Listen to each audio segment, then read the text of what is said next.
কথা যেটা সরোয়ার ভাই বলেছেন যে অর্জিত পালরা কিন্তু এখনো তারা ভেরি অ্যাক্টিভ এবং এই দেশ দখল করার জন্য স্টিল তারা এই আওয়ামী লীগ বলেন আর আরো ধরেন সেখানে হাসিনার টিম এরা কিন্তু কন্টিনিউয়াসলি কাজ করে যাচ্ছে দেশে বিদেশে।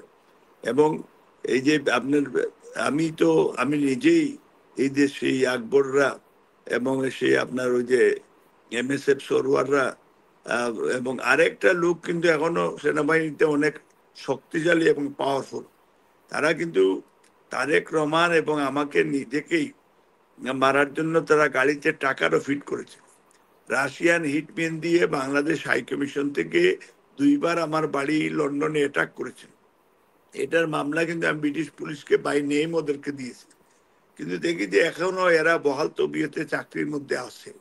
এখনো একজন জনৈক জেনারেল সে কিন্তু এখনো স্টিল সে আর্মিতে আছে।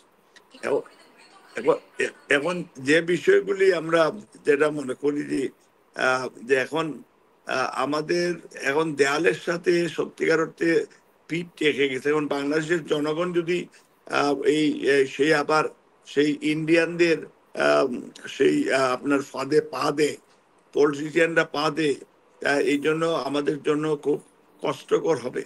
এই জন্য নির্বাচনটা যত সম্ভব আমরা সবাই মিলে এই নির্বাচন যদি আমরা করতে পারি তাইলে আমার মনে হয় যে যেটা বললেন যে আজকে আমি বাংলাদেশেও আসতে পারতেছি, কিন্তু আমি আমার মার ডেড বডি নিয়ে আমি আসতে পারিনি। ইভেন একটা টক শো আছি না আপনার এখানে, এই যে টক শো করার পরের দিনই কিন্তু তারা আমার সিলেটের বাড়িতে তারা অগ্নিসংযোগ করেছে, ভাঙচুর করেছে এবং আমার আত্মীয় স্বজনকে তারা তখনকার DGFI NSI তারা বাড়ির থেকে উঠে নিয়ে অনেক ধরনের কষ্ট, অনেক ধরনের টর্চার তারা করেছে।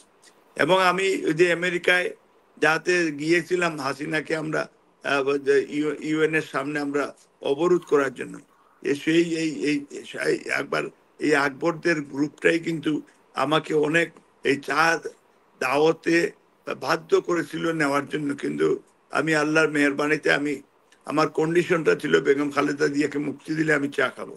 তো আমি সেই সব সময় আমরা আমাদের লোভ লালসার ঊর্ধ্বে রেখে আমরা সত্যিকার নিষ্ঠার সহিত আমরা দলীয় দায়িত্ব পালন করার চেষ্টা করেছি, দেশের জন্য আমরা কাজ করেছি। এই যেটা ইলিয়াস আলী চৌধুরী আলমের কথা বললেন প্রফেসর সাহেব, এটা এরা এখনো 1500 মানুষ এখনো আমাদের গ্রুপ থেকে ফেরত আসে নাই।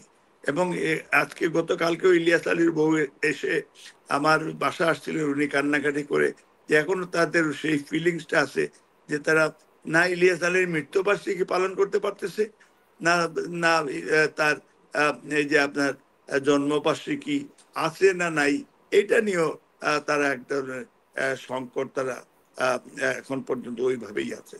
আজকে আমি বলবো যে আমাদের দেশ বাঁচাইতে, এই দেশের বিরুদ্ধে ষড়যন্ত্র কন্টিনিউয়াসলি চলছে এবং সেনাবাহিনীর যারা আসছে তাদেরকে এগিয়ে আসতে হবে এবং তাইলে আমরা ফিউচারে আমরা এই দেশ বিল্ড আপ করতে পারবো।